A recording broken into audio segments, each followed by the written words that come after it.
शुद्ध देसी भेराइटी देसी बिहनर बोईतालु।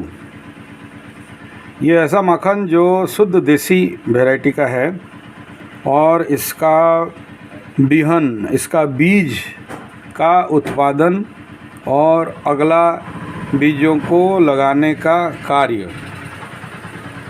इसके बीज देखिए, हाइब्रिड वैरायटी का जो मक्खन है वो मक्खन क्वालिटी दिखना अलग रहता है और देसी वाला क्वालिटी दिखने में अलग रहता है। अब ये पहचान तो एनर्जी से ही किया जाएगा, बिना एनर्जी से आप इसका पहचान नहीं कर सकते हैं।